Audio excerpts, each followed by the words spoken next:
On peut?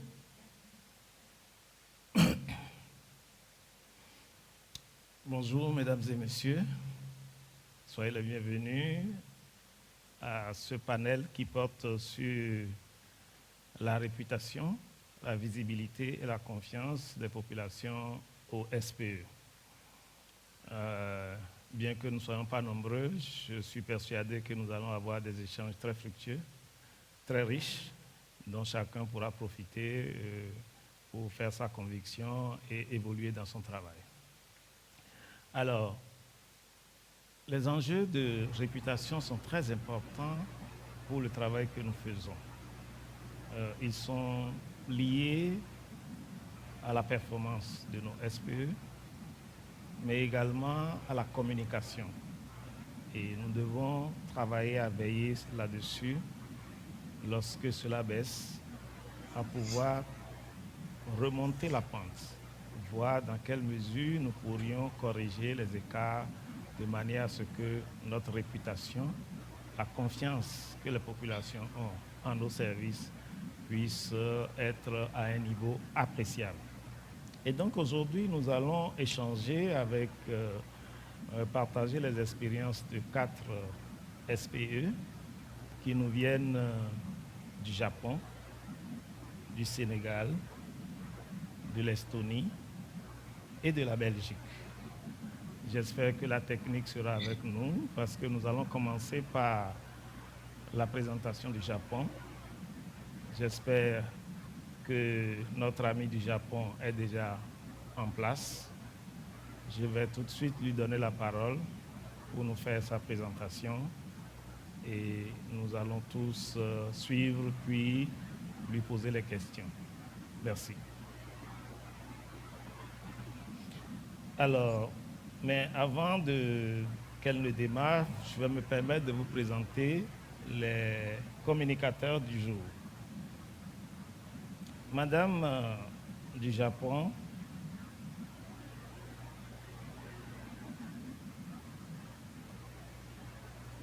alors je vais vous les présenter. Alors, Madame Ansu Shirashi, je m'excuse si je prononce mal le nom, est diplômée d'une école supérieure depuis le printemps dernier et a obtenu une maîtrise en sciences sociales. Depuis le mois de mars 2021, elle travaille pour le ministère de la Santé, du Travail et de la Protection sociale du Japon. Elle se consacre actuellement à des mesures d'orientation professionnelle visant à soutenir les demandeurs d'emploi et les employeurs. Veuillez bien accueillir Madame Ansu Shirashi. Voilà. Le deuxième présentateur est M. Gana Cissé. Il nous vient du Sénégal. Il a une quinzaine d'années d'expérience en gestion et en intermédiation en milieu de travail. Il est à la base inspecteur de travail et de sécurité sociale, option droit du travail. Il est titulaire d'un brevet de l'École nationale d'administration et de magistrature du Sénégal. Il justifie de plusieurs années d'expérience pratique en management des ressources humaines, notamment dans une ONG internationale, Plan International Sénégal, et au comptoir commercial Bara Group, en qualité de People Country Manager et de directeur des ressources humaines. Ces différentes expériences lui ont permis d'avoir un vécu riche et varié dans un contexte multiculturel et multisite et de bénéficier d'une bonne connaissance du milieu des organisations. M. Cissé est actuellement directeur de la promotion du partenariat de l'Agence nationale de promotion de l'emploi des jeunes du Sénégal. Veuillez bien accueillir M. Gana Cissé. Alors, Madame Kerstin Hollande, c'est elle qui nous accueille. Elle est titulaire d'un master en administration publique et politique sociale de l'Université de Tartu. Elle se consacre aux questions relatives au marché du travail depuis 2005 d'abord auprès du ministère des Affaires sociales et au cours des 10 dernières années au sein du Fonds estonien d'assurance chômage, le SPE de l'Estonie. Au sein de cet SPE, Kerstin a occupé différents postes où ses principales responsabilités étaient axées sur les services de carrière et de formation professionnelle. En 2019, elle fut l'une des chevilles ouvrières de la réforme des services de carrière en Estonie et contribua également à la réforme de la capacité de travail du SPE ainsi qu'à la mise en œuvre de mesures de prévention du chômage. Depuis 2 ans, Kerstin s'occupe des relations internationales du SPE et fait ainsi partie de l'équipe projet chargée d'organiser le 12e congrès mondial de l'AMCEP. Veuillez bien accueillir Madame Kerstin Holland. Enfin, Madame Anne-Céline Adnet. Elle est responsable de la communication du Forum, le service public, l'un des services publics de la Belgique.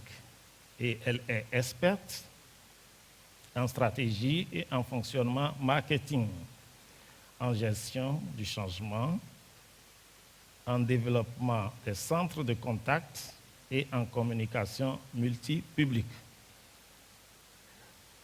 Interne d'entreprise, après une expérience de 12 ans dans le secteur privé de l'énergie et en tant que chargée de communication et de gestion des projets marketing, elle a rejoint le secteur public de l'emploi en 2013.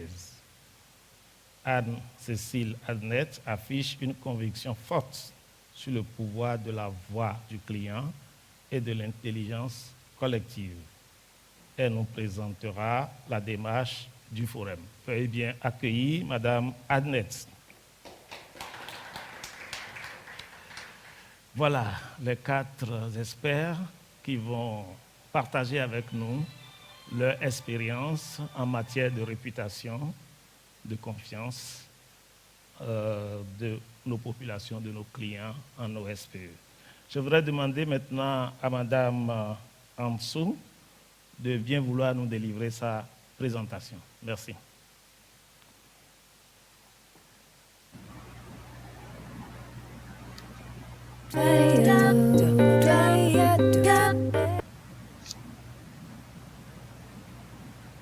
Thank you, moderator. Good morning, good afternoon, everyone. I would like to express gratitude to... Bonjour à tous. My name is Anzu Shiraishi from Je Japanese Ministry of... voudrais vous présenter le fonctionnement de notre organisation en France. Je m'appelle Anzu Shiraishi et je travaille au ministère de la Santé, de l'Emploi et de la Protection sociale.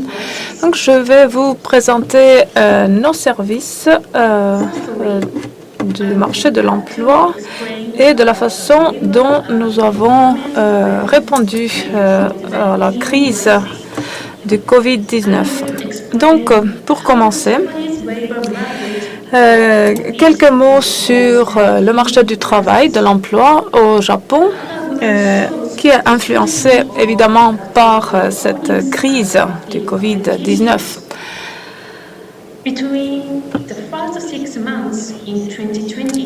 La crise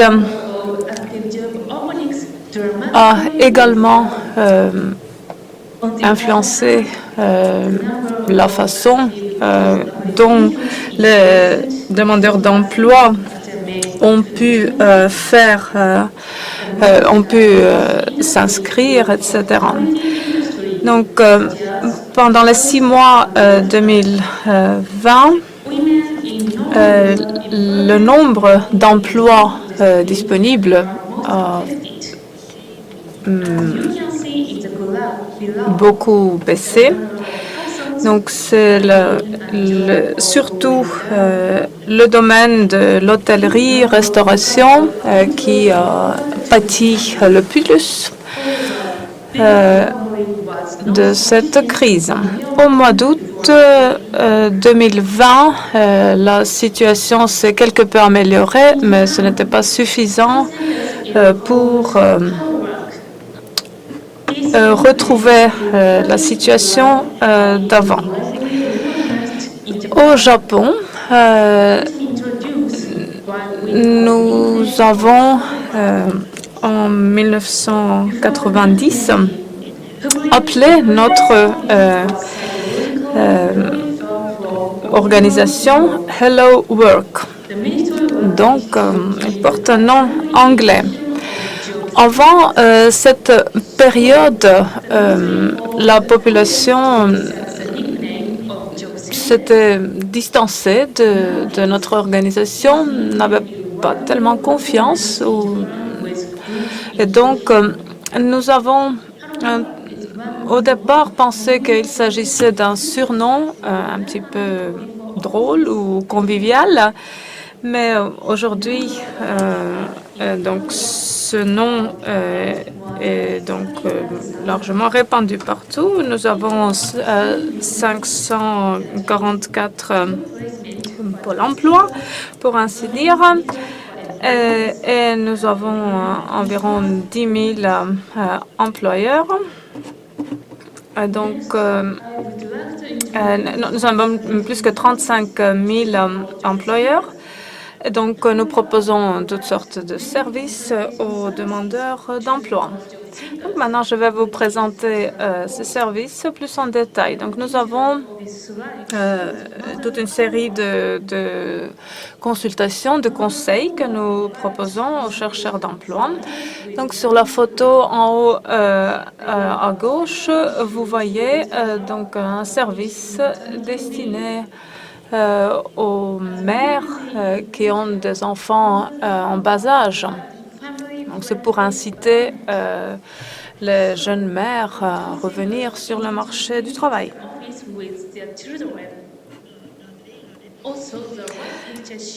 Puisque elles sont toujours en congé, elles peuvent seulement se déplacer avec leurs enfants. Donc, nous proposons aussi des services pour les recevoir. Ensuite, nous avons aussi des services prévus pour les personnes âgées ou en situation de handicap. Donc là, nous proposons aussi des conseils, du soutien pour les personnes qui sont un petit peu découragées, pour ainsi dire.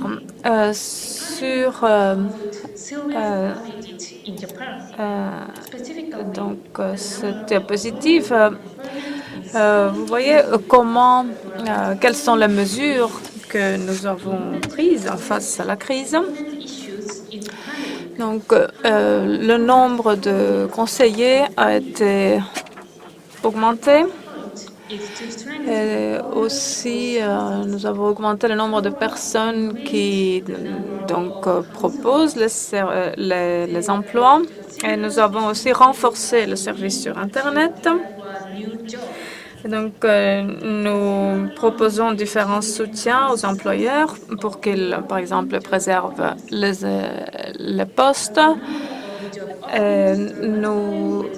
Notre but est donc de trouver des emplois à proposer aux demandeurs d'emploi. C'est pourquoi il fallait avoir davantage de personnes dont le travail consistait à trouver des propositions d'emploi. Donc ensuite, il faut également préparer les demandeurs d'emploi à accepter ces postes. Ensuite, nous avons un certain nombre de services en ligne, dont vous verrez les détails sur la diapositive suivante. D'abord, Pour un cadre historique, on peut dire qu'en 1990, nous avons ouvert un portail, Hello Work Internet Service, donc le service en ligne Hello Work. Donc, c'est là où le demandeur d'emploi pouvait trouver les premiers renseignements.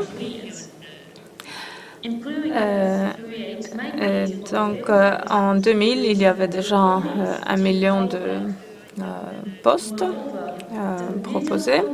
En 2020, nous avons élargi ce service aussi pour les employeurs. En septembre 2021, nous avons commencé à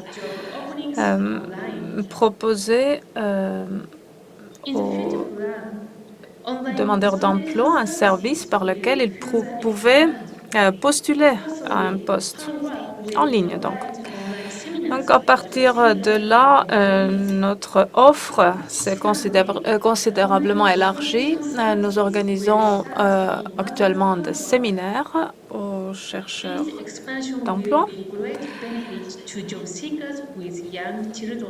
Et tout ceci va certainement contribuer à notre effort par lequel nous essayons d'attirer les groupes de personnes qui avant étaient exclus de notre offre. Donc, en ligne, nous pouvons créer, pour ainsi dire, une sorte de filet de sécurité. Et pour finir, on peut dire que nos services consistent justement en cette filet de sécurité pour les demandeurs d'emploi. Et donc, c'est pourquoi nous avons renommé notre organisation le service Hello Work pour être plus convivial et pour centrer nos efforts sur les besoins des chercheurs d'emploi. Donc, à l'avenir, nous avons l'intention d'élargir davantage nos services de soutien en ligne.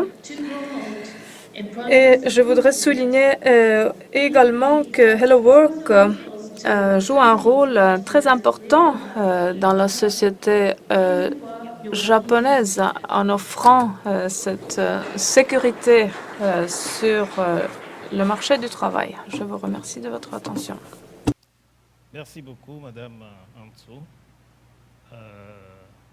Nous avons prévu qu'à la fin de chaque présentation, nous prendrions 5 minutes pour voir s'il y a des questions, des commentaires, des observations. Et donc, je vais passer à ça tout de suite. Si Eve-Marie a des questions déjà au niveau de ceux qui sont en ligne, sinon ceux qui sont dans la salle, s'il y a des questions. Pour Madame Antso, 5 minutes avant que nous ne passions à la prochaine session.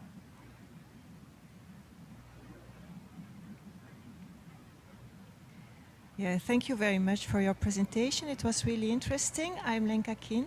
Je vous remercie de votre présentation très intéressante. Donc, moi, je viens de Belgique, d'une autre organisation. J'ai une question à propos des mères qui ont des enfants en bas âge. Donc, vous avez montré un lieu spécialement conçu pour elles. Et qu'est-ce qui se passe le jour où elles vont reprendre le travail? Est-ce qu'au lieu du travail, il y a également des services prévus pour les parents? Par exemple, chez nous, c'est un gros problème. Oui. Madame Ansou.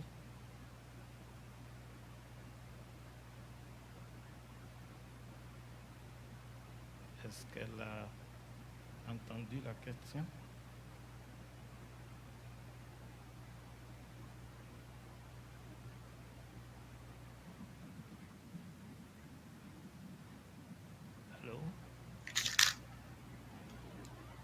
You get the question?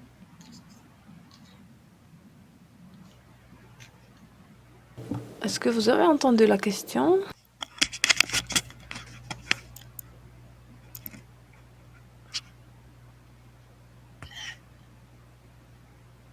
Apparemment. Thank you, moderator. Yeah. Uh, There is a question for you. could Do you have a I question? answer it laterly? Because now I confirm it. Est-ce que je peux répondre un peu plus tard à cette question, car je ne peux pas donner pour l'instant des renseignements très précis. Très bien. Thank you so much. D'accord. Ce que nous allons faire maintenant, on va faire un petit exercice avant de passer à la prochaine session. Vous avez vos tablettes, n'est-ce pas? Vous les avez? Ok. Donc, nous allons faire un petit exercice, un petit sondage. Je vais vous demander de me citer 3 mots qui vous viennent à l'esprit quand on parle de réputation des SPE. 3 mots qui vous viennent à l'esprit. La technique va nous accompagner et puis nous allons voir ce que ça donne. Quand on parle de réputation des SPE, pouvez-vous nous citer 3 mots qui vous viennent à l'esprit?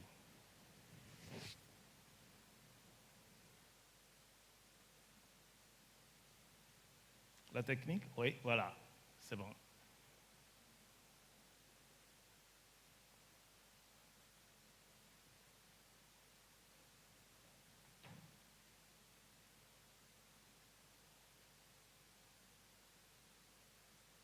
On va prendre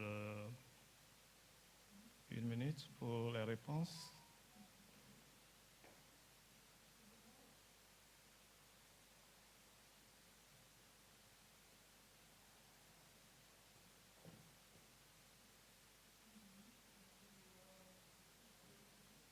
Oui, c'est ce qui est affiché, je suppose.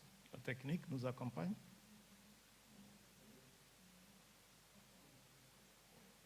Non.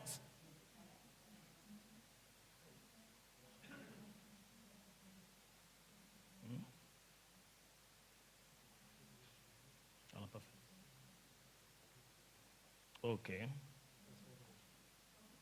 D'accord. OK. Ben, vous n'avez pas eu besoin de répondre. On a déjà fait un sondage. Et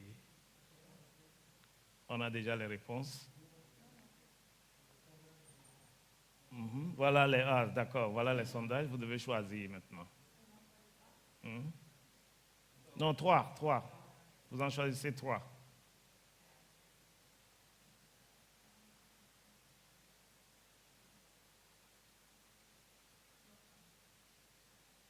Alors, on va clôturer dans...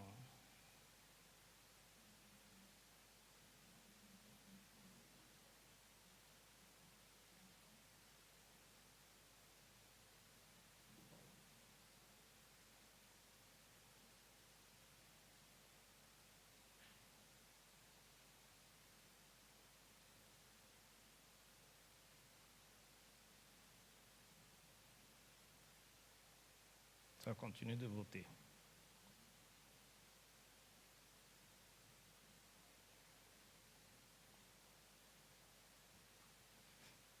C'est bon.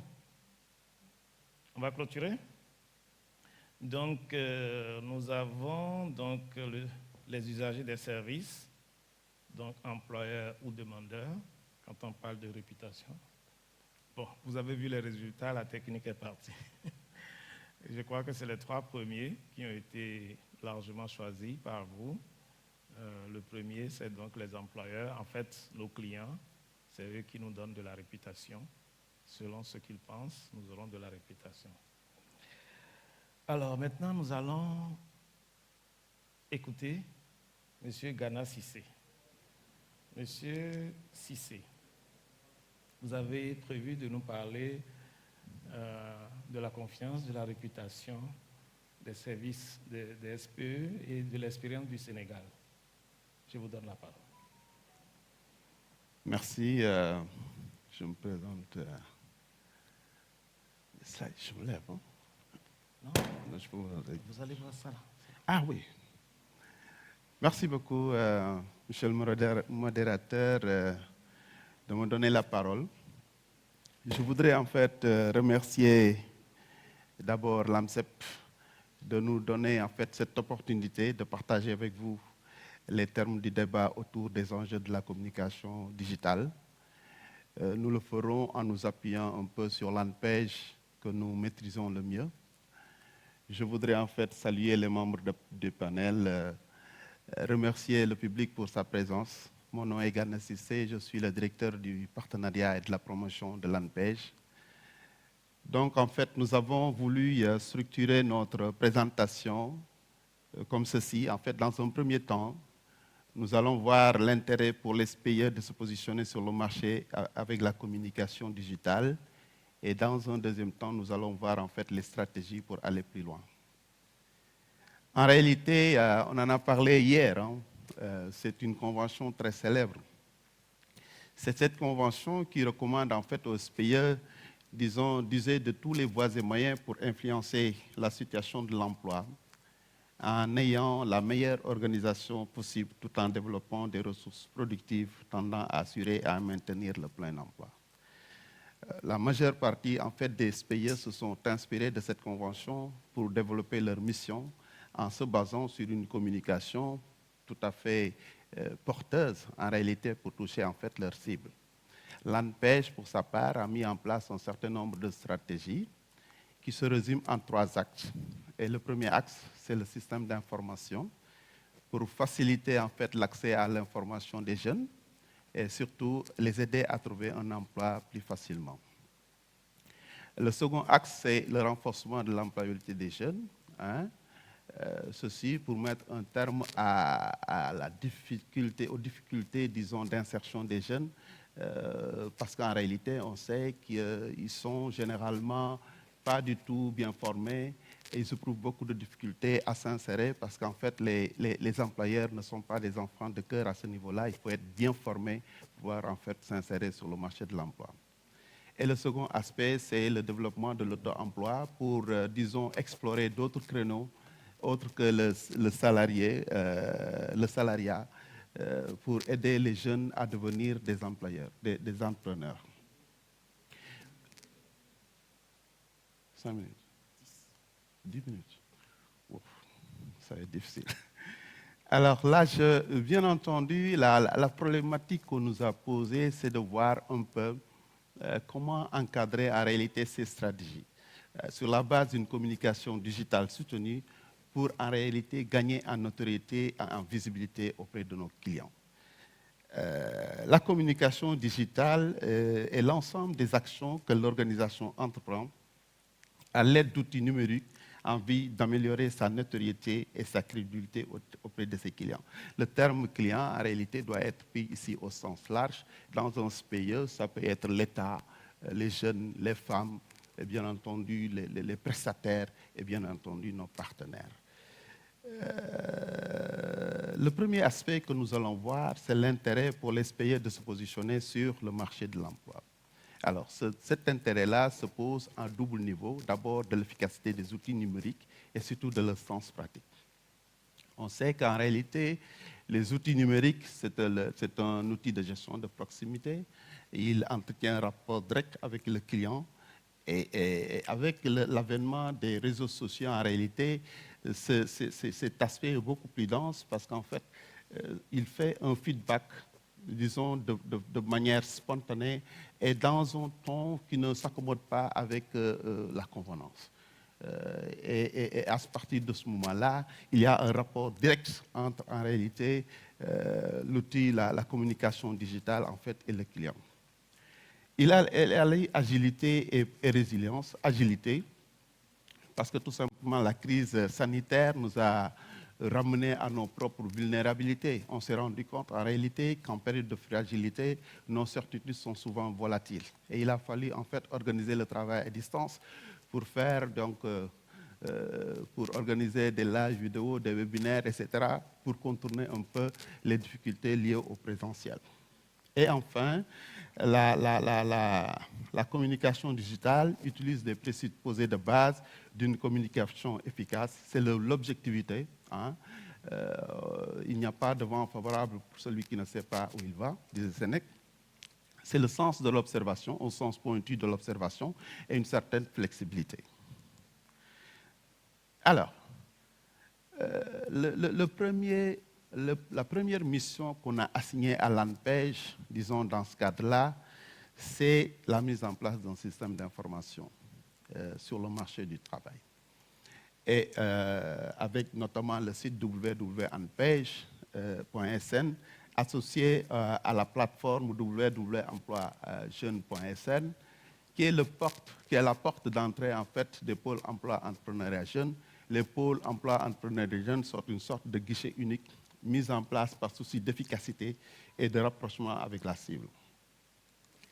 Alors, si vous cliquez sur le www.emploijeune.sn, vous serez redirigé sur le système d'information sur le marché de l'emploi qui assure aux demandeurs d'emploi et aux employeurs en réalité une offre de services digital conforme aux standards internationaux, avec notamment le demandeur d'emploi en front office, hein, depuis son inscription jusqu'à son insertion, en passant par les étapes intermédiaires, accompagnement, formation, financement. Et en back office, en fait, les acteurs clés de l'écosystème. Et ces acteurs clés, en réalité, sont reliés à la plateforme de l'ANPEJ par un système des API qui contribue d'une certaine manière à dématérialiser totalement le processus de prise en charge du demandeur d'emploi sur toute la chaîne de valeur. ANPEJ assurant en fait l'accueil, l'orientation et le coaching. Les 3 FPT, en réalité, et l'ONFP assurant la formation professionnelle, l'ADER qui assure le financement et bien entendu le FONGIP qui s'occupe de la garantie. Alors, à côté du SI, en fait, nous avons le Itagat, qui est une plateforme d'apprentissage et de mentorat e-learning. Itagat, c'est formation en Wolof, Tagat, qui est une plateforme de formation e-learning et de mentorat pour faciliter l'insertion des jeunes demandeurs d'emploi. Au-delà donc du SIM et de cette plateforme e-learning, nous avons en fait comme projet la création d'un incubateur virtuel pour créer un espace de coworking entre jeunes entrepreneurs pour faciliter leur insertion. L'autre projet, c'est l'association de l'agriculture au numérique dans le cadre du modèle d'insertion des jeunes agripreneurs. Le modèle d'insertion des jeunes agripreneurs met en œuvre dans sa phase pilote 6 plateformes, disons, intégrées de production, de transformation, de formation et de services liés à l'agriculture, aux chaînes de valeur agricole. L'enjeu, c'est de vraiment résoudre en fait la fracture numérique en milieu agricole et également, disons, de favoriser l'émergence d'un écosystème numérique où les jeunes agripreneurs sont connectés, coachés, formés. Alors, il y a le email marketing pour favoriser en fait un dialogue direct entre les conseillers en emploi et les primo-demandeurs d'emploi pour faciliter leur insertion. Les réseaux sociaux, Meta, qui est devenu en fait par la force des choses, la plateforme la plus dynamique, la plus visitée. N'oublions pas qu'en fait 2,7 milliards de personnes sont connectées chaque mois sur ce réseau. Et bien entendu, 8 milliards, disons, de posts sont postés, en réalité, de vidéos, je veux dire, sont postés et consultés, en fait, chaque jour sur cet algorithme-là. Et l'ANPEJ est vraiment très actif à ce niveau-là, avec des échanges interpersonnels avec la cible. Alors, il y a ce qu'on appelle un média, en réalité, c'est lorsqu'en fait, nos cibles essayent de reproduire un peu nos publications et les transfèrent dans leur propre site ou alors les sites partenaires. À ce niveau-là, c'est important. Cela nous aide un peu de gagner en notoriété et en visibilité auprès de nos cibles. Je suis en train d'aller très vite pour ne pas perdre du temps. Alors, ce qu'il faut dire, nous sommes conscients, ces réseaux, ces supports digitaux nous ont permis vraiment de gagner en notoriété et de décupler un peu notre audience. Mais nous sommes conscients aujourd'hui qu'il ne faut pas dormir sur nos relais, il faut aller plus loin. C'est pourquoi il faudrait en réalité mettre en place un ensemble de stratégies que déterminera peut-être en fait un plan stratégique marketing connecté, partagé, etc. pour aller plus loin, mais nous verrons en réalité 3 actions qui sont incontournables.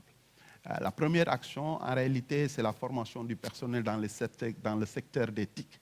Ça, c'est incontournable. Si je suis le président aujourd'hui, le premier mandat, c'est de faire de tous les cadres de l'AMCEP des experts en digital.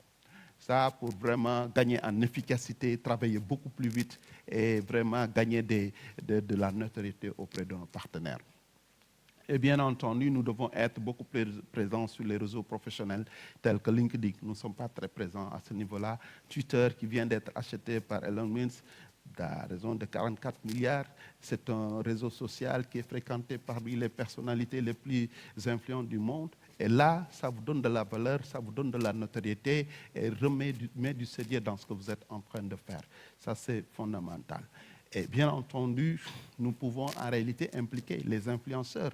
Je pense à la stratégie de Netflix avec Serena Williams, la stratégie de Spotify avec Barça et aujourd'hui la stratégie du Forum mondial de l'eau avec la star planétaire Youssou N'Dour. Quand on l'a nommé ambassadeur, il a tout de suite en fait posté cette annonce-là dans son réseau social et ça a été vu par des milliers de personnes à travers le monde. Nous pouvons en réalité être beaucoup plus dans nos cibles en associant en fait les influenceurs les plus influents du monde pour pouvoir en fait gagner en notoriété. Et il me semble important, et ça c'est une conviction personnelle, qu'il faut impliquer dorénavant en fait le management de la qualité totale dans ce que nous sommes en train de faire. Ça nous permettra en réalité de gagner en efficacité. Je pense au modèle PDCA de Deming, un plan do check act, pour pouvoir en fait monitorer ce que nous sommes en train de faire, évaluer ce que nous sommes en train de faire et gagner en efficacité, non seulement en interne, mais en direction de notre partenaire. Voilà, j'espère que je suis dans le timing. C'est ce que je voulais partager avec vous. Merci de votre aimable attention. Merci. Merci beaucoup, M. Cissé, pour toutes ces informations. Est-ce qu'il y a une question pour 5 minutes? Oui. Le micro pour madame. Oui, bonjour, je m'appelle Catherine Barbe, je suis la coordinatrice emploi et travail de la facilité SocioPlus. J'ai été vraiment très intéressée par votre présentation, je vous remercie. Je me posais un peu la question, justement, quand on parle de la réputation, etc. Est-ce que vous assurez une veille informatique et comment, en fait, vous arrivez à contrecarrer l'irréputation? C'est-à-dire irréputation, pas le jeu de mots de I, mais la mauvaise réputation. Est-ce que vous avez des... Voilà, merci. Oui, allez-y. Merci. En fait, oui, nous assurons la veille digitale à ce niveau-là parce que nous avons une équipe entière qui est chargée de cette activité-là. Récemment, nous avons connu une expérience qui n'était pas mauvaise, parce qu'en fait, dans les réseaux sociaux, les gens sont en train vraiment de faire... Au Sénégal, je ne sais pas si vous suivez, c'est devenu quelque chose, avec les activistes, on est tout le temps politique, il y a tout le temps de la politique derrière, et quelqu'un a posté récemment sur Facebook que nous sommes en train donc de parrainer les jeunes en leur offrant de l'argent, et l'ANPEJ, qui est un service public réputé, en réalité, en disant que c'est l'ANPEJ qui est derrière tout ça, et que forcément, et là, vraiment, ça a été vu par l'équipe Choc, qui est chargée donc de travailler en direction de cela, et un démenti automatique a été fait, et donc vraiment, ça a permis de désamorcer cette crise-là, parce qu'évidemment, si on n'avait pas fait attention, on allait salir un peu la réputation de l'ANPEJ à ce niveau-là. Nous veillons régulièrement à suivre un peu ce que nous postons et les réactions de nos internautes, de ceux qui sont abonnés dans nos sites. Vous savez, les jeunes, ils ont une liberté de ton, on ne peut rien y faire. Chaque fois que vous postez quelque chose, il y a forcément quelqu'un, 2 ou 3 personnes qui sont en train de dire des choses derrière, juste pour... Parce qu'en réalité, c'est des gens qui généralement ne maîtrisent même pas ce qu'ils disent, mais en réalité, ils veulent tout simplement mettre de la pierre, un peu de la poussière sur la machine pour pouvoir en fait tout simplement gêner ou alors faire du buzz, simplement du buzz à ce niveau-là. Et bien entendu, nous avons une équipe qui est là, chargée de répondre carrément poliment, mais tout simplement de contrecarrer toutes ces actions négatives en direction de notre image, de ces actions qui veulent salir un peu notre image à ce niveau-là. Voilà. Très bien. Oui, allez-y. Encore 2 minutes. Oui, une question, François Dumora, OIT. Le sujet ici, c'est réputation, visibilité et confiance. Le travail que font les SPE pour se donner plus de visibilité et créer de la confiance, l'objectif final, c'est bien sûr de réaliser leur mission, c'est-à-dire l'intermédiation, d'arriver à mieux relayer les demandeurs d'emploi et les entreprises. Et notamment que les employeurs aient confiance dans le service public de l'emploi pour confier leur recrutement.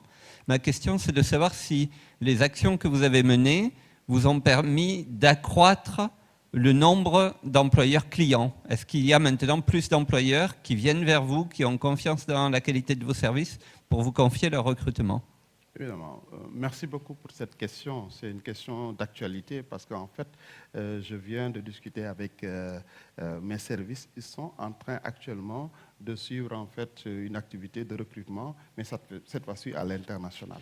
Il faut dire en réalité que toutes les activités de recrutement à l'international sont pratiquement confiées à l'ANPEJ, qui est l'organe, le CSPI réputé pour ça.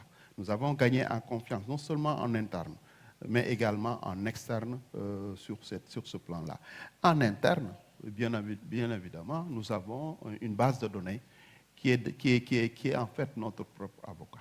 Une base de données de 60 000 demandeurs d'emploi inscrits. Et il suffit tout simplement de faire un tamis pour pouvoir en fait trouver rapidement en réalité ce que vous êtes en train de faire pour pouvoir simplement. Et depuis que nous avons bien entendu communiqué sur la mise en place du système d'information, parce qu'aujourd'hui nous avons créé à l'ANPEJ au Sénégal ce que nous appelons en fait les pôles emploi entrepreneuriat jeune. Les pôles emploi entrepreneuriat jeune, c'est un guichet unique qui regroupe en fait les acteurs clés de l'écosystème impliqués dans la gouvernance de l'emploi. J'ai cité tout à l'heure la DER qui s'occupe du financement, le FONGIP qui s'occupe de la garantie, les 3 FPT de la formation professionnelle, mais l'ANPEJ est la porte d'entrée à ce niveau-là, parce que tout simplement, elle détient non seulement le système d'information mais sur le marché de l'emploi, mais également elle détient en fait la base de données qui permet de faire en fait d'avoir un accès directement à notre premier input qui est les jeunes. Et à ce niveau-là, au début, il y avait une certaine réticence parce qu'en fait, bien que nous travaillons tous pour l'État du Sénégal, il y a une certaine concurrence entre les différents acteurs, mais bien, le président de la République a tranché pour dire que l'ANPEJ, je dis, c'est la porte d'entrée et sans elle, rien ne peut se faire. C'est nous qui assurons en fait le recrutement en interne et c'est nous qui assurons le recrutement à l'international. Et ça, c'est une mission vraiment confiée directement à l'ANPEJ, les autres s'occupant tout simplement d'accompagner le financement. Si en réalité l'ANPEJ recrute, accompagne, et surtout pour ce qui est de l'entrepreneuriat, essaye de faire un profilage pour rediriger ces jeunes vers ces acteurs-là. Et en fait, il y a un retour parce que l'ANPEJ doit en réalité faire le suivi, notamment pour les aider à s'insérer sur le marché de l'emploi. Voilà ce que je voudrais dire par rapport à votre question. Merci beaucoup. Merci, M. Cissé.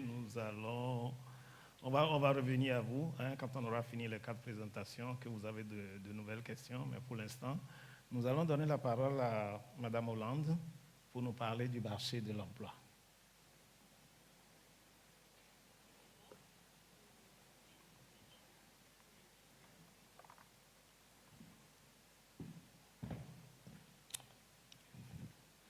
So I stand, if I may. Thank you. Very good afternoon to you all. My name is Kerstin Holland, and today with my presentation, I would like to tell you... Je vais rester debout. Bon après-midi à tous. Donc moi, je vais vous présenter notre organisation en Estonie. D'abord, quelques mots. Donc, nous sommes une organisation publique en gestion tripartite. Donc, les trois parties que vous voyez à gauche sont représentées au niveau égal. Nos clients sont les demandeurs d'emploi, des travailleurs, des jeunes, des étudiants et également des employeurs. Donc, nous proposons d'autres services. Nous payons des allocations chômage, entre autres. Donc, maintenant, je vais vous parler de la manière dont nous avons travaillé sur la réputation et la visibilité de notre organisation.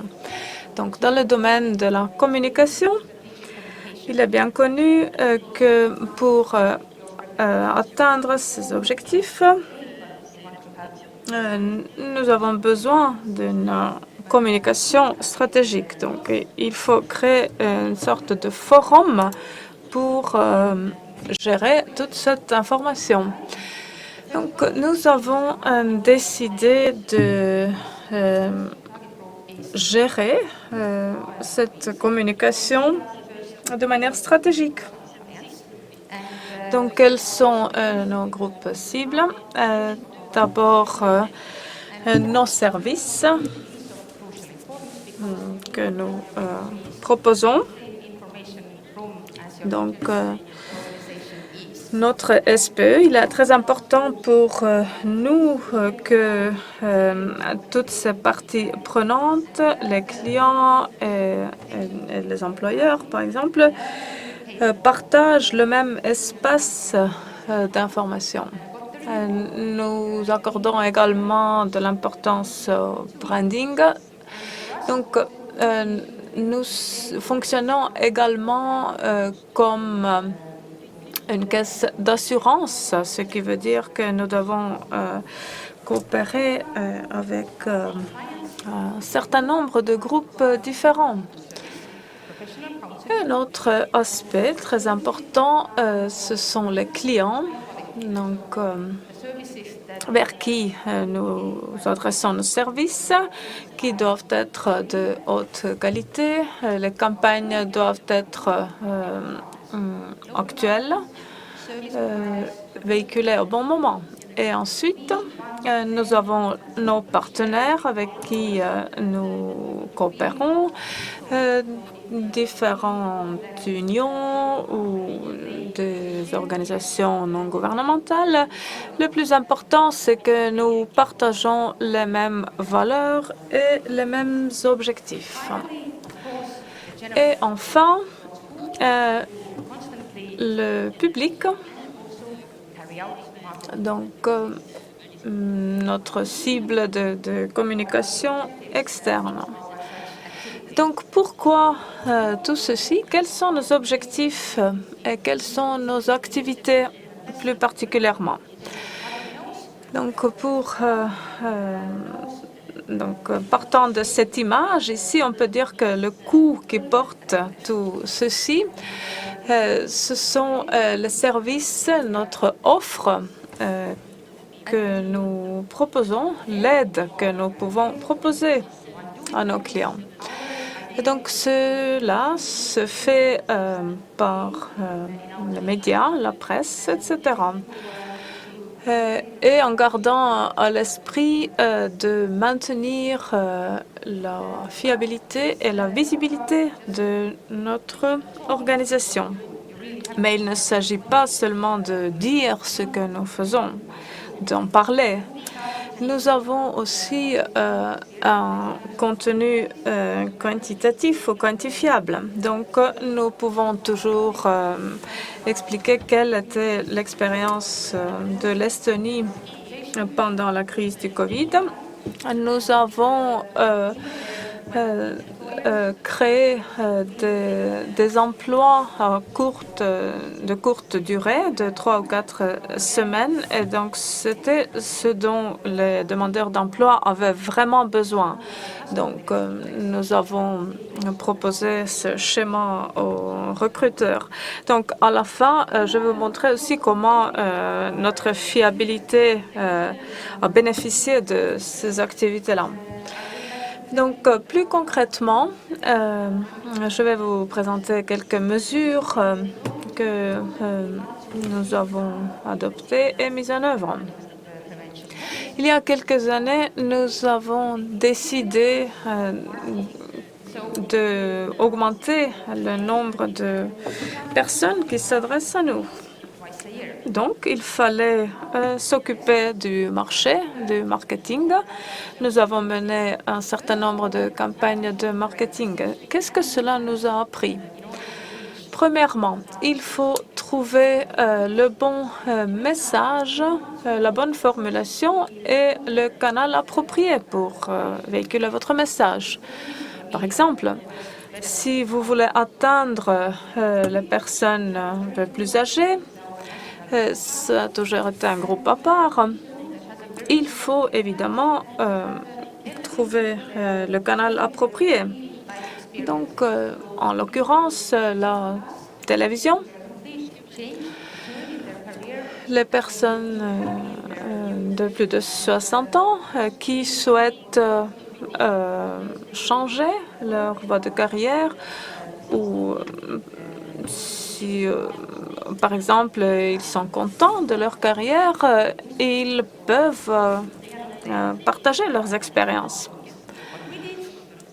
En même temps, les jeunes ne regardent pas tellement la télévision. Donc, il faut d'autres canaux de communication pour atteindre les jeunes.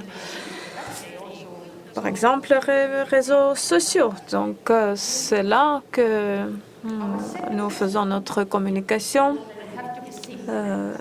destinée aux jeunes. Et une autre chose que nous avons apprise, c'est qu'il faut être simple et humain dans notre communication. Il faut éviter des vidéos où des fonctionnaires expliquent avec des mots très compliqués des choses que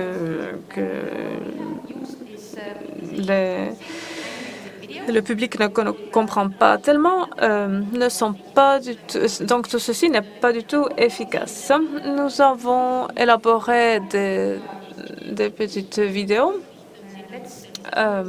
en estonien, mais il est très facile aussi de rajouter les sous-titres en anglais ou dans une autre langue. Un exemple. Donc parfois, il arrive qu'un travail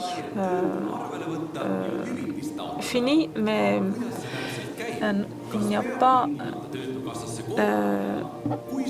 Vous n'avez pas encore une autre ouverture. Donc, il y a des possibilités de demander une allocation. Vous pouvez le faire à un moment opportun. C'est très simple et vos données sont comparées avec les informations provenant d'autres bases de données et votre allocation est calculée automatiquement et versée sur votre compte. En 7 jours, tout est fait et pendant cette période, 260 bébés sont nés et il y a des précipitations de 12,5 mm. Donc, vous voyez que tout ceci se passe très vite. Pendant que vous regardez cette vidéo, déjà une demande a été gérée et l'argent arrive sur le compte de la personne durant le jour ouvrable suivant. Donc, vous voyez, c'est très simple, très facile à faire. Donc, ce que nous avons appris, il faut être courageux. Il faut essayer de se démarquer. Nous avons des campagnes 2 fois par an, et donc il faut que nous soyons très visibles parmi toutes les autres campagnes. Donc, il faut aller à l'encontre de nos clients. Donc, notre SPE va dans différentes villes, dans différentes localités pour rencontrer les gens. Et donc, nos clients sont très contents de découvrir que ils ne sont pas obligés de se déplacer, mais c'est nous qui venons vers eux. Évidemment, on ne peut pas toujours être drôle et divertissant, mais cette approche peut être utile. Donc, nous avons appris qu'il faut surprendre notre groupe cible. C'est pourquoi nos campagnes, nos posters, nos slogans sont un petit peu humoristiques. Et nous avons aussi travaillé avec des groupes focus. Donc, pour voir ce que les clients potentiels pensent de nos campagnes. Donc, ce qu'on fait ensuite, nous analysons, nous mesurons l'impact de nos actions. Donc, le plus important, c'est de toujours réfléchir sur ce que nous faisons. Donc, nous avons maintenant des discussions régulières. Nous mesurons le nombre de clics sur nos pages. Nous mesurons la participation à nos campagnes et nous avons aussi fait des mesures un peu plus importantes, tous les 2 ans ou 1 fois par an. Et donc, 4 fois par an, nous mesurons également notre fiabilité. Donc, il y a un indice de fiabilité depuis 2018. Et donc là, vous pouvez voir que nous avons atteint 75%. Il y a eu de petites fluctuations vers le haut, vers le bas. Donc, c'est tout à fait normal. Cela montre aussi qu'il y a des périodes où nous sommes plus visibles, plus actifs. Et donc, on nous remarque moins. Mais le trait au-dessus que vous voyez, le trait orange,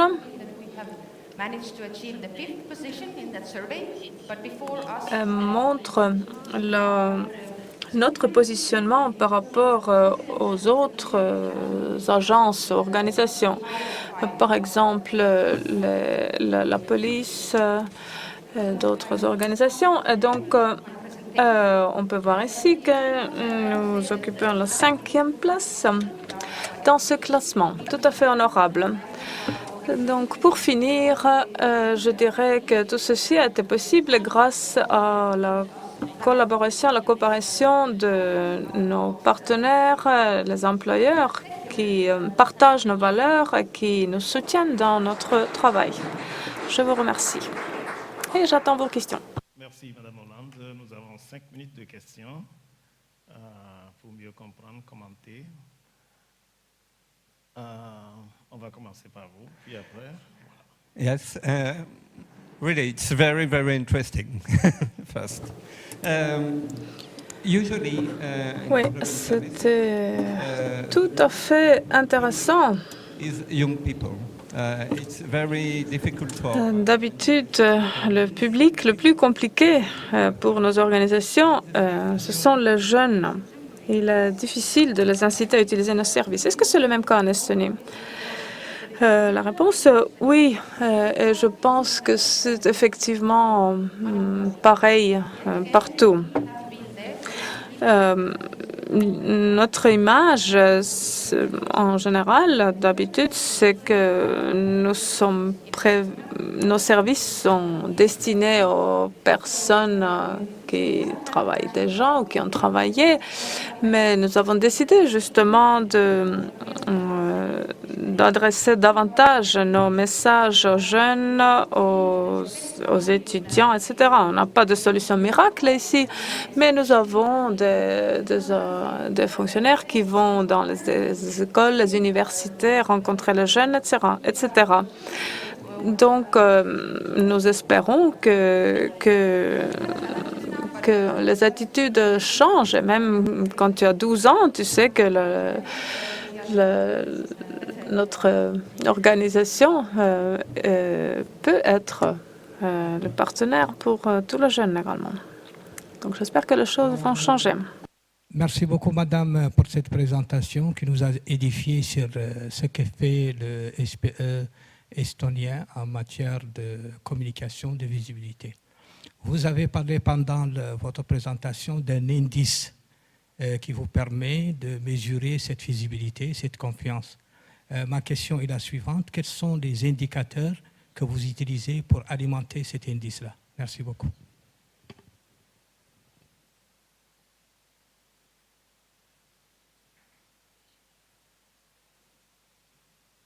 Yes, thank you for the question. If I got it right, you are interested in hearing about what different tools we use to measure. Oui, merci. Donc, vous voulez savoir ce que nous utilisons pour mesurer l'impact de nos actions. Donc, nous regardons donc l'évolution de l'opinion publique basée sur le compte rendu des médias pour voir si c'est donc le positif, négatif ou neutre. Nous avons aussi une analyse de sensibilisation, de résultats de sensibilisation. On demande aux jeunes, par exemple, s'ils connaissent nos services. Quant à la fiabilité, aussi, nous avons une analyse de fiabilité. Nous avons aussi, par exemple, quand nous publions de nouvelles mesures, nous essayons de voir si notre public trouve ces informations sur notre site. Donc, nous avons plusieurs possibilités. La dernière est la plus courte. C'est juste, elle a montré les mesures de la visibilité, ce qui est bien. Mais moi, j'aimerais bien savoir les mesures de la confiance. Est-ce que le jour où vous mesurez qu'il y a eu plus de visibilité, est-ce que vous voyez que les gens vous approchent le plus ou pour moi, c'était juste savoir est-ce que la visibilité va vraiment avec la confiance et est-ce que cette confiance vous amène les clients qui sont les demandeurs d'emploi ou les entreprises ou le pouvoir public, comme vous l'avez dit. Merci.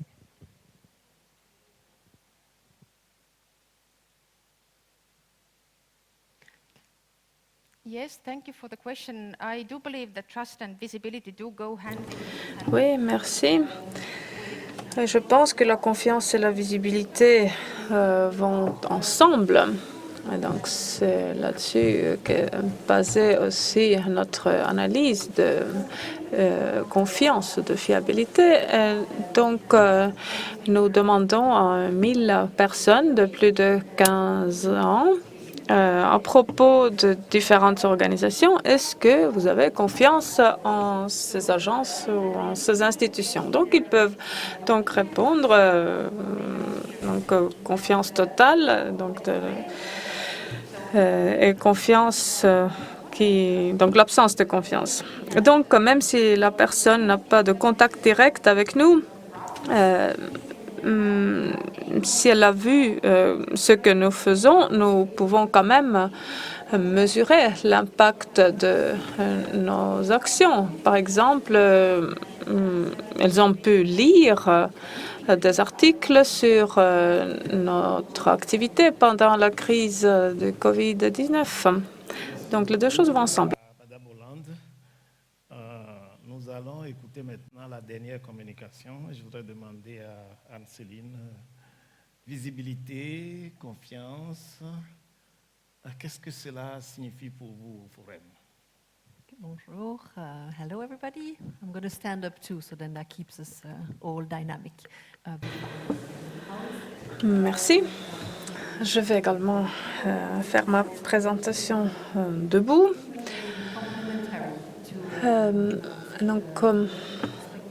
Ma présentation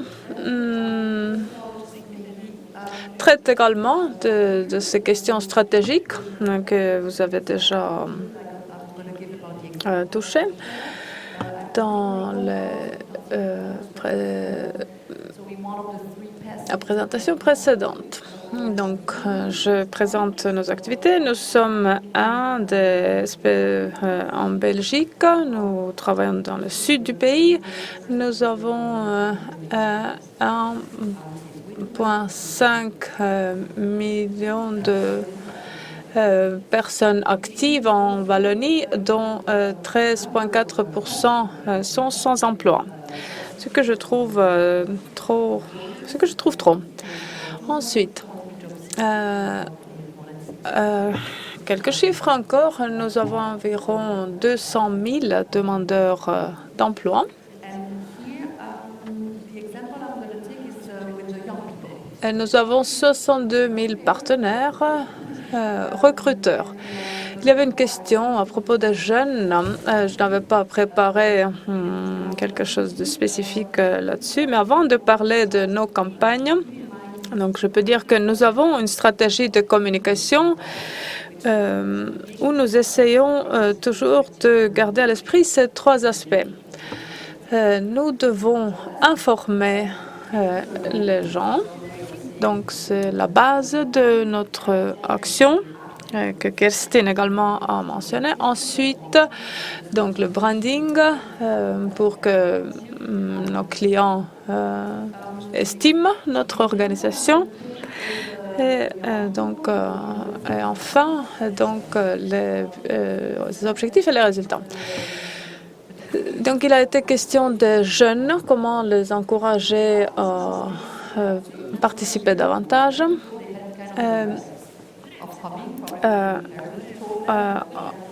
On a vu en fait une baisse d'inscription ou d'intérêt de jeunes. Avant, c'est leurs parents qui leur disaient de s'inscrire pour trouver un emploi, mais aujourd'hui, cela ne se fait plus tellement. Ils trouvent que ce n'est pas, ça ne vaut pas le coup. Peut-être que les règles sont plus strictes, etc. Il y a des démarches à faire. Donc, nous avons eu ce problème en Belgique. Donc, nous aurions environ 30 000 jeunes dans le groupe de 18-24 ans. Et nous ne voulions pas qu'ils restent dans cette sorte de désert sans avenir. Et donc, nous voulions arriver à la situation où non seulement nous attirons les jeunes vers nous, mais qu'ils commencent également à utiliser nos services. Donc, si on arrive à convaincre certains d'entre eux, cela va aussi encourager les autres à se tourner vers nous. Donc, c'était les trois objectifs principaux. Et donc, comment nous avons fait? Donc, nous faisons ça évidemment tous les jours, mais là, donc, c'était une campagne spécifique. Donc, d'abord, cet aspect humain. Donc, nous avons vraiment utilisé des jeunes pour parler aux jeunes. Hein. Ce n'étaient pas des acteurs. Donc, notre slogan, c'était reprends les commandes de ton avenir. Donc, nous avons fourni des conseils spécifiques pour décrocher un emploi. Comme Kerstin a dit, nous avons décidé de trouver les jeunes là où ils sont. Ils ne regardent pas la télévision. et ils ne viennent pas dans nos bureaux pour avoir des informations. Donc, ils sont sur les réseaux sociaux, sur différentes plateformes. Donc, nous avons essayé d'utiliser tous ces moyens de communication. Ils peuvent sembler très nombreux, c'est vrai, mais cela ne coûte guère plus que la publicité à la télé. Donc, nous avons utilisé différentes informations qui soient plus accessibles aux jeunes. Nous avions 5 extraits vidéo que nous avons utilisés sur différents canaux de communication. Il ne faut pas forcément des messages très nombreux. Et quand tout était prêt, je suis d'accord avec Kerstin, il fallait d'abord informer notre propre personnel pour 2 raisons. À un moment donné, ils doivent se confronter aux jeunes demandeurs d'emploi. Et je n'aime pas non plus qu'on parle de moi, de ma famille ailleurs et que j'entends tout ceci d'un tiers. Donc, il fallait donc expliquer les choses directement à nos employeurs. Donc, il y avait différents moyens qu'on avait utilisés, différents moyens internes, les emails, les posters, etc. Ensuite, la presse, les médias.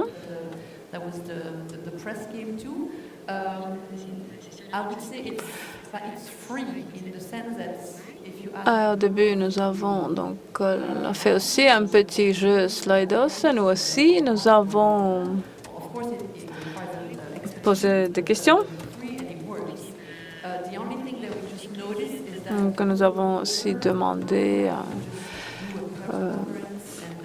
ou commandé des articles. Mais aujourd'hui, on ne peut pas se limiter seulement qu'une conférence de presse. Les journalistes ne vont plus se déplacer. Donc, il faut une coopération plus étroite avec les journalistes. Donc, avant cette campagne, nous avons mené une petite enquête, 5-6 questions que nous avons posées sur Internet aux recruteurs et aux demandeurs d'emploi. Donc, en demandant qu'est-ce que c'est pour vous le réputation. Est-ce que vous regardez, par exemple, sur Facebook, quand vous recrutez quelqu'un, ce que vous trouvez sur la personne en question? Et donc,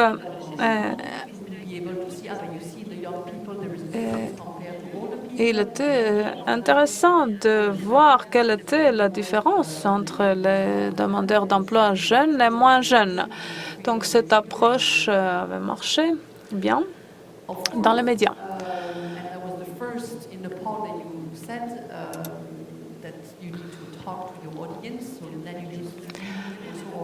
Donc, comme je viens de dire, il faut vous adresser à votre public. Nous avons évidemment un compte Instagram, Facebook. Nous n'avons pas de TikTok encore.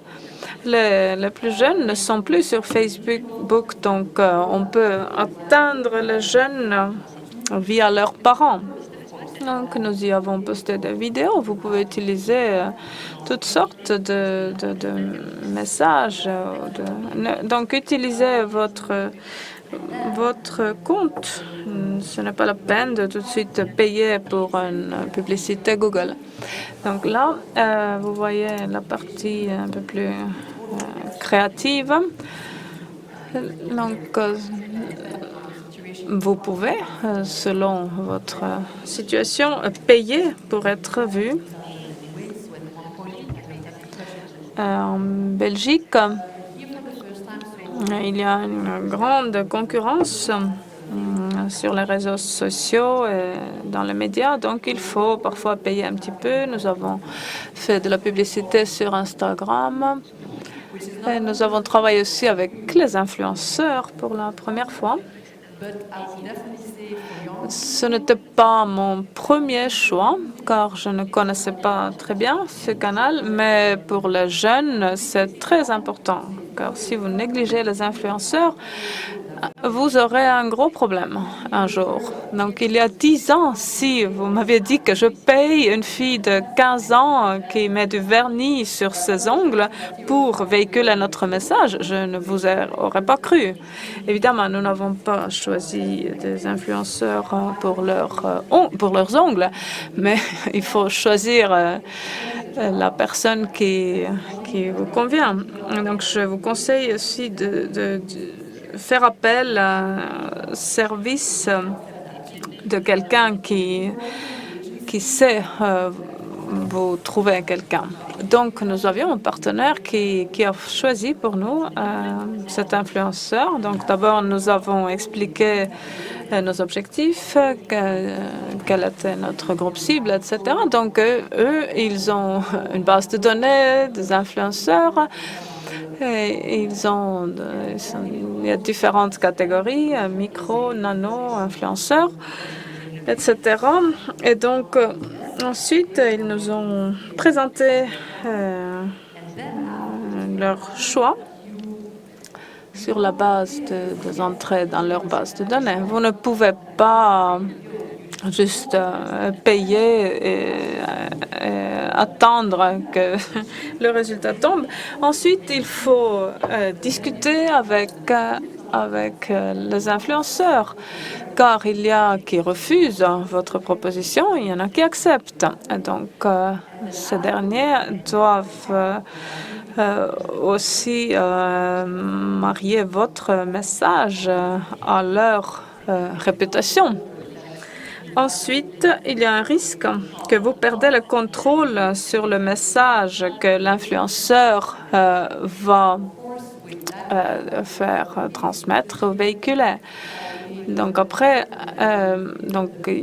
il y a une sorte de perte de contrôle.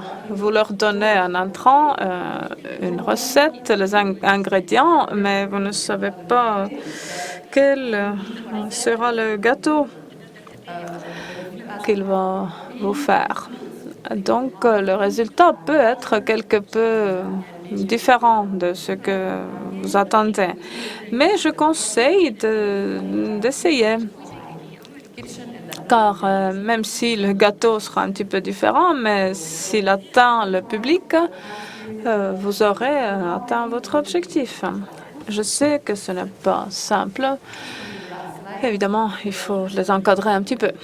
Et ensuite, pour finir, donc notre évaluation commence à marcher. Nous avons donc sur YouTube de nombreuses personnes qui nous suivent. 200% de plus, sur 90% de plus ensuite sur Instagram. Donc avant, on n'y était pas du tout. Donc là, la hausse est vraiment considérable. Mais le plus important, c'est que nous avons eu 30% de plus d'inscriptions parmi les jeunes sur notre site web. Et donc, il y a aussi 35% de jeunes qui ont créé un profil professionnel. On va prendre une ou deux questions à Madame Anne-Céline. Et puis, on me signale que Madame Ansou est toujours en ligne du Japon. Et nous allons la retrouver pour qu'elle puisse répondre à la première question, si elle est disponible et si elle a les réponses. Oui. Oui, bonjour, je suis Max Tererao de Bébé Nkoma à Bruxelles.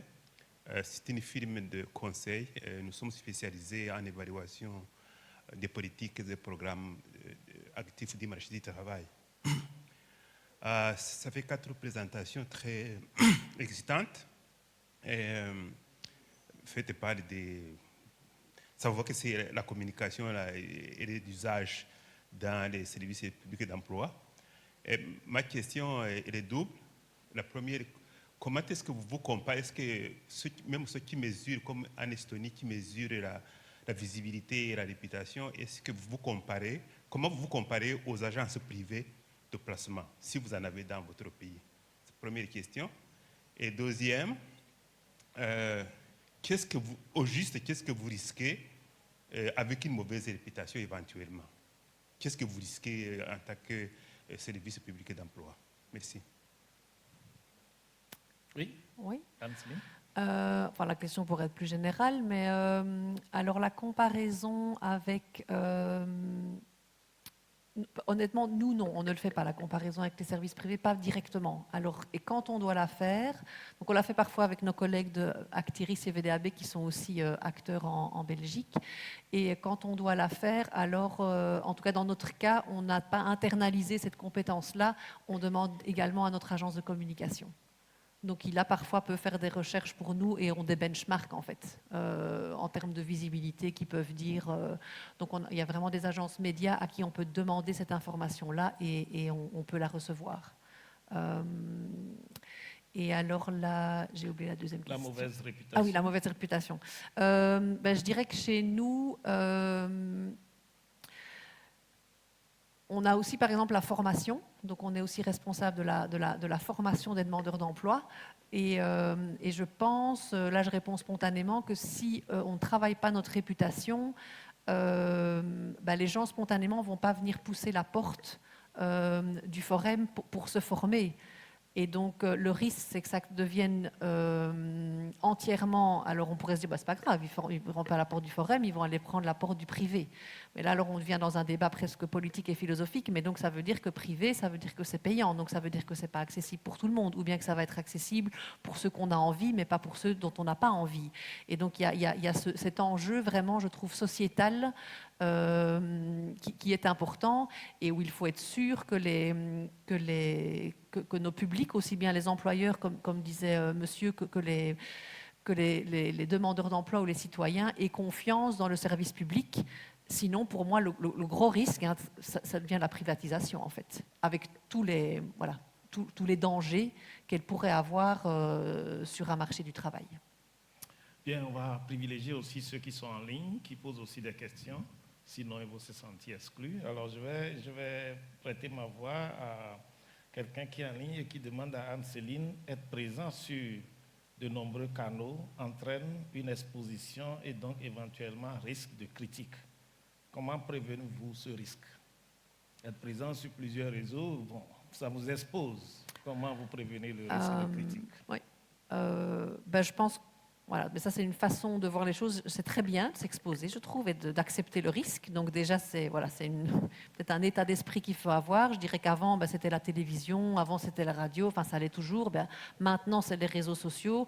Je pense que si on l'assume déjà dans cette position-là, sans tout de suite avoir peur, et si jamais il dit ça sur moi et qu'il y a ça qui arrive, etc. Donc, la première chose, c'est surtout de ne pas surréagir. Enfin, les réseaux sociaux, ils sont comme ça. Et ils sont beaucoup plus là et de façon anonyme pour pouvoir dire tout et son contraire. Donc, la veille, ça c'est important, effectivement. Il y a des outils qui peuvent le faire assez facilement. Et puis alors, je dirais ne pas surréagir. Parfois, on lit plein de choses et on ne réagit pas. Voilà, les gens l'ont dit, mais ça n'appelle pas de réaction. Et alors parfois, il faut laisser un tout petit peu le temps de voir s'il ne va pas y avoir une espèce de contrebalancement entre, il y a quelqu'un qui a dit quelque chose, mais en fait, il y a quelqu'un d'autre, et ça se fait alors entre les pairs. Et donc, ça a beaucoup plus de poids que si jamais à chaque fois, on interagit pour essayer de convaincre les personnes. Et puis alors, de temps en temps, il faut aussi simplement... voilà, dire les choses, répondre de façon polie et toujours très factuelle aussi, de ne pas rentrer dans... Je trouve que les réseaux sociaux, c'est très, très dans l'émotion. Il faut pouvoir parfois ramener les choses de façon très, très, très factuelle. Après, voilà, des crises, on en a déjà eu, et des mauvaises réactions, des bad buzz, on en a eu, on en aura encore, mais au moins on parle de nous aussi. Il y en a qui diraient que c'est peut-être mieux que quand on ne parle pas du tout de nous. Donc voilà. Très bien, merci. Est-ce que Madame Ansu du Japon est toujours en ligne? Est-ce que la technique peut nous rassurer si elle est toujours en ligne? On va lui donner la parole pour répondre à la toute première question. Elle n'était pas prête. Est-ce que c'est bon? OK.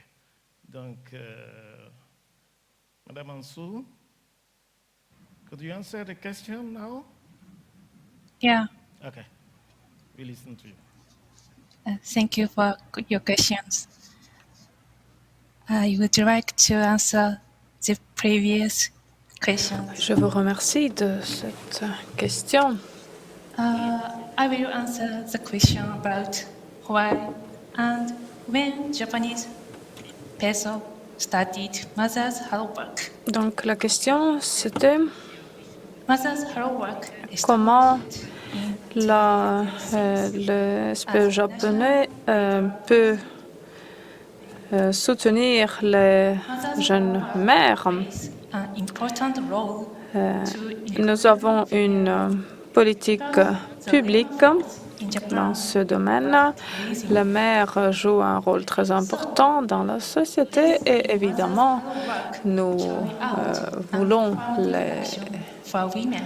les maintenir sur le marché du travail ou les attirer sur le marché du travail.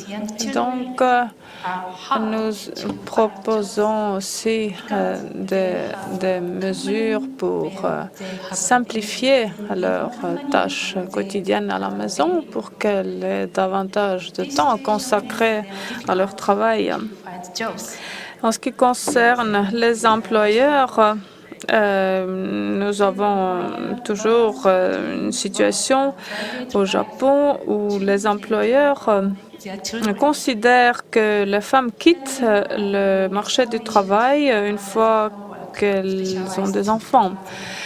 Mais aujourd'hui, nous constatons une différence entre le secteur privé et public. Nous soutenons aussi les femmes pour qu'elles puissent travailler à partir de leur domicile. Merci beaucoup à tous les quatre.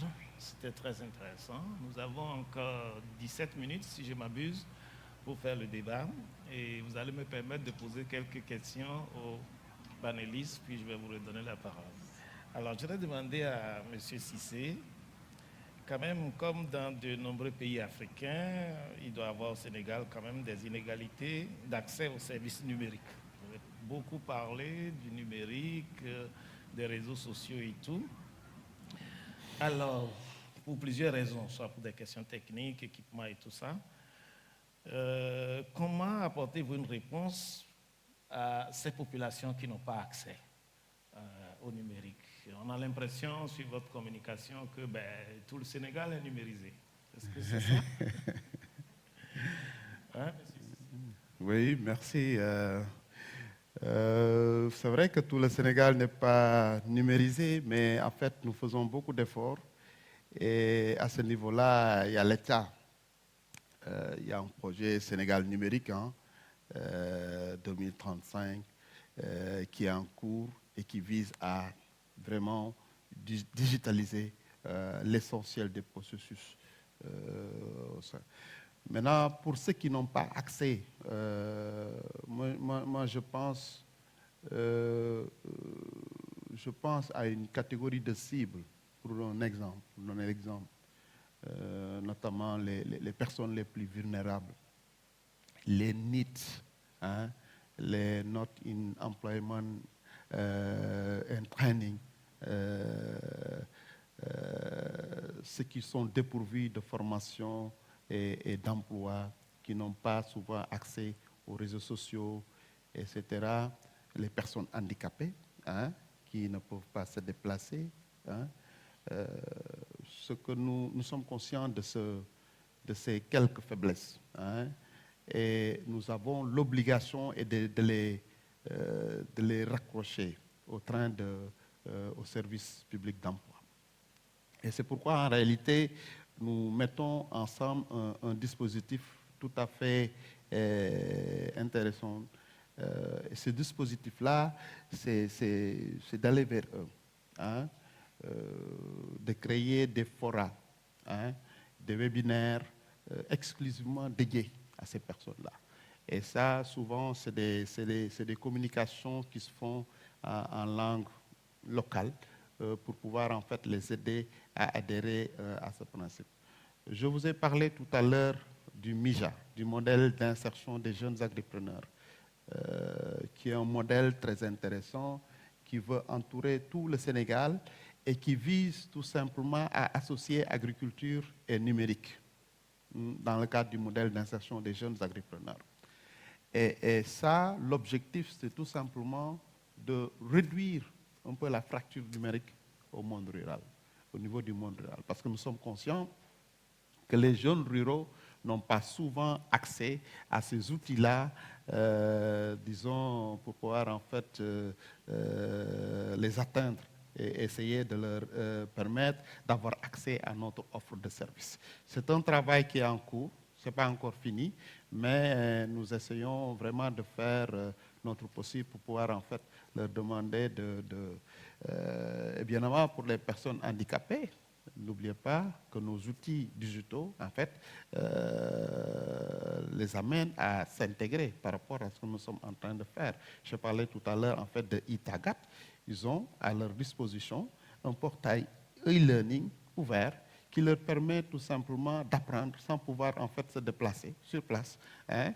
Et ils ont à leur disposition également des modules d'apprentissage riches et variés, en langue locale, traduit en langue locale, notamment pour pouvoir en fait les aider à apprendre très vite. Mais nous sommes conscients également que ça demande beaucoup d'efforts. Une technologie importante par rapport, par exemple, aux personnes handicapées, les outils de lecture vocale, par exemple, hein, les outils de grossissement de texte, hein, et pour ce qui concerne en fait les aveugles, par exemple, les claviers en braille. C'est des outils qui coûtent cher, qui nécessitent en fait des investissements importants. Nous sommes conscients qu'il faut vraiment faire des efforts à ce niveau-là pour briser ces inégalités-là. Eh bien, c'est un travail qui est en cours, que nous sommes en train de faire.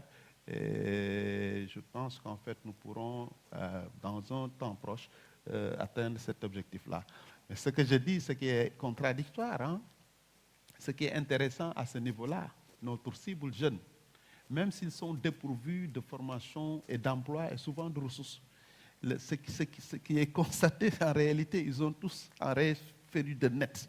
Ils sont tous en réalité équipés de smartphones et ont la possibilité d'accès à nos ressources. Je ne sais pas comment ils font, mais tous les jeunes en réalité ont le smartphone et sont connectés sur Facebook et ils peuvent être connectés en réalité à nos services. On a fait des rapports récemment. Les statistiques révèlent qu'en réalité, 99,1% des Sénégalais sont connectés sur le réseau mobile via un smartphone.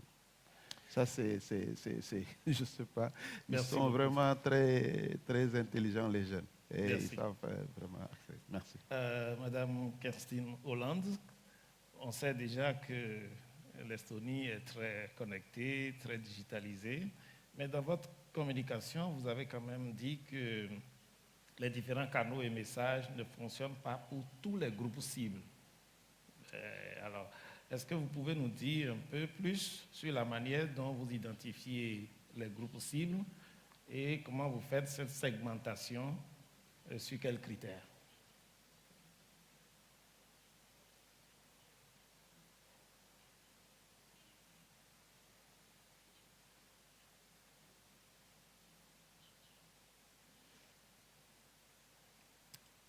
Thank you for the question. I would say that Merci pour cette question. what group should be approached with which channel is usually based on the experience that we get. In general terms, we don't specify. En ce qui concerne les différents groupes, It would depend on the information or on the need that they have. There is a great difference, yes, as I explained in my presentation, between young people and the old, but it also would depend on what kind of information we want to give them. So For example, Pourtant, nous avons un problème technique. Cela dépend du type d'information que nous voulons transmettre aux différents groupes d'âge. Donc, il faut analyser le contenu et le groupe cible.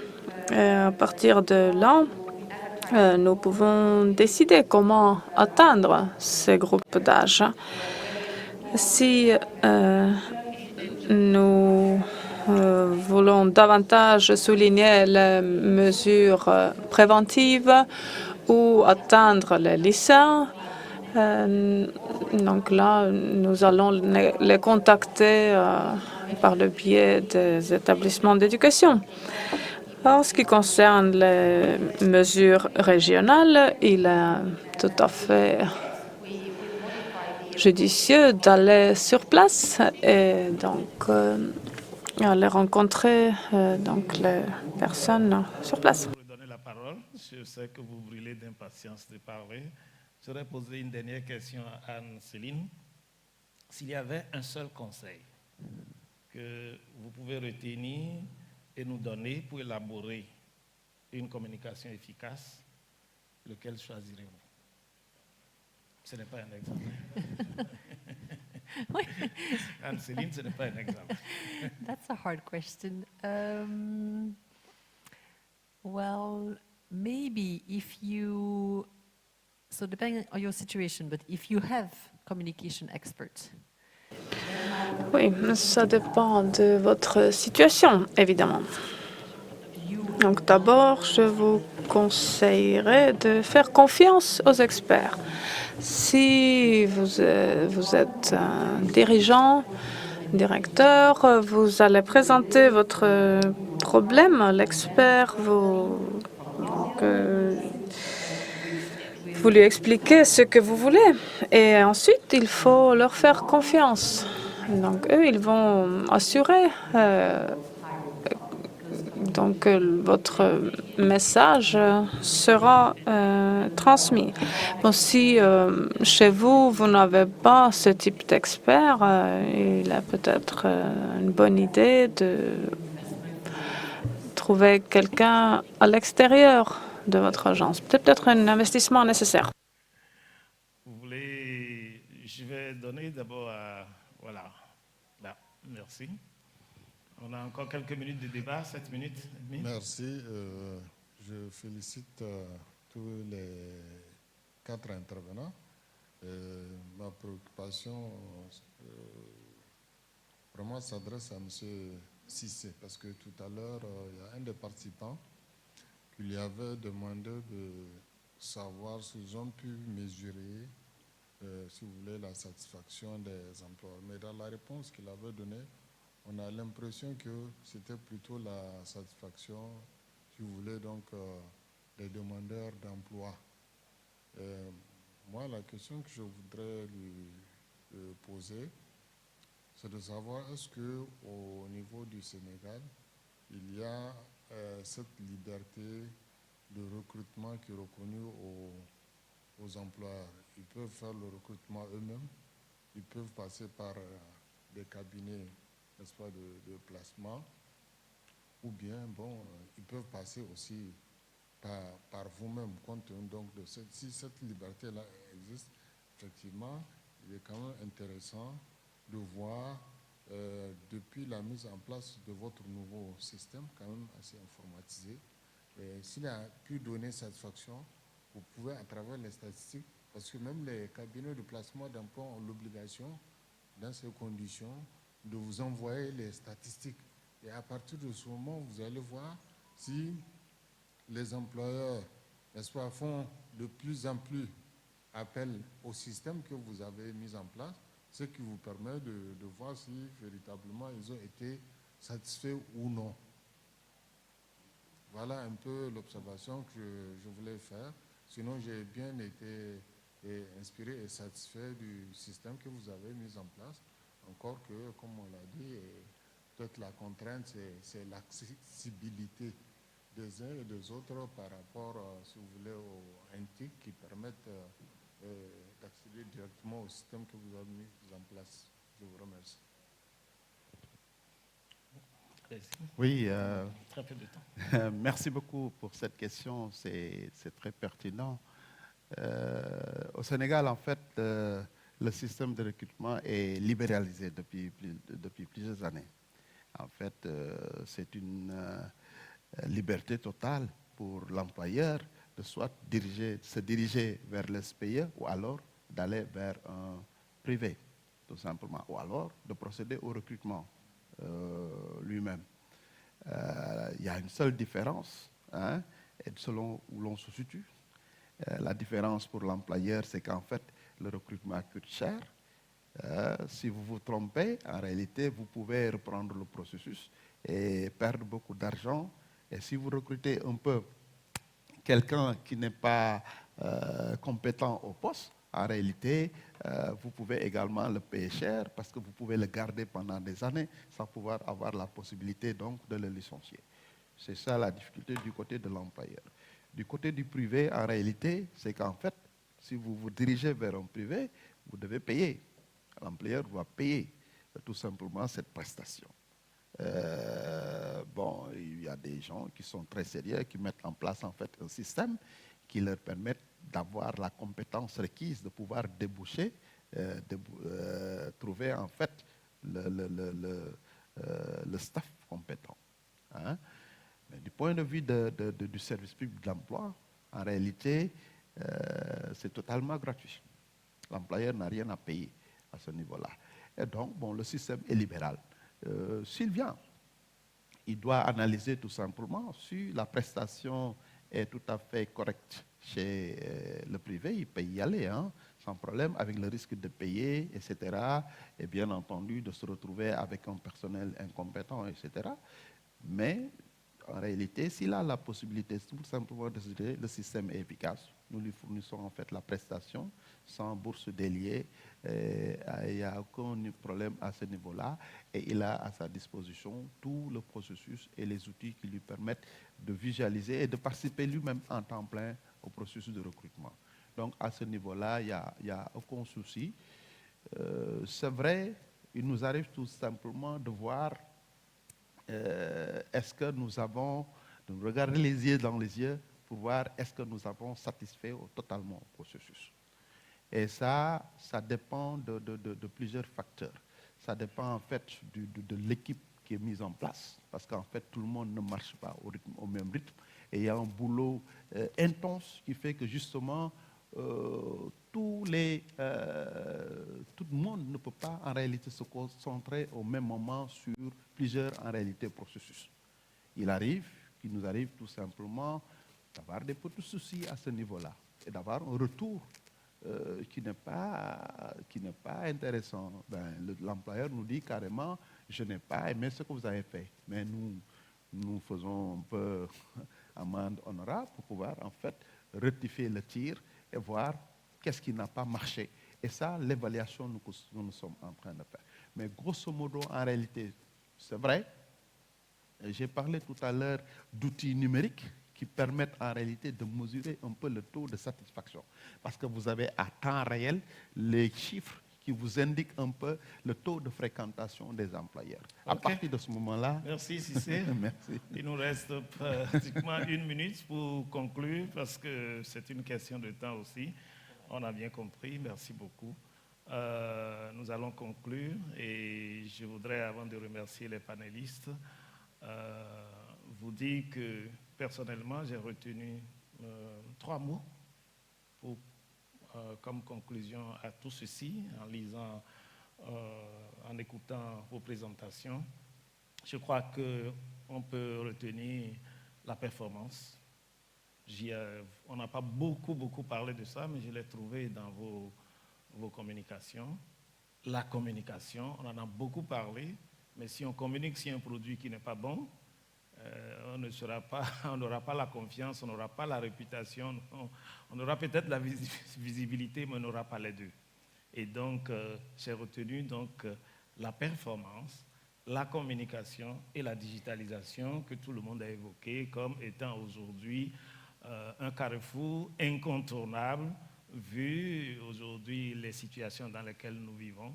Et je voudrais donc pour dire que ces 3 éléments résument, à mon sens, le sens que l'on peut donner à la réputation, à la confiance et à la visibilité de nos SPE. Être performant, bien communiquer et utiliser les outils actuels, je pense que c'est cela que j'ai retenu. Le marketing, c'est dans la communication. Et je me permettrai donc de remercier Madame Ansu, qui est restée en ligne depuis le Japon et dont nous avons apprécié la communication par les éléments qu'elle nous a donnés. Je voudrais remercier Madame Hollande, qui nous reçoit et qui nous a fait une très brillante présentation. Je voudrais remercier Anne-Céline. Et enfin, Cissé, tous les 4 qui nous ont, par un angle de vision particulier que chacun a choisi, essayé de nous définir en quoi nos SPE peuvent être visibles, avoir de la réputation et avoir la confiance du public. Je vous remercie.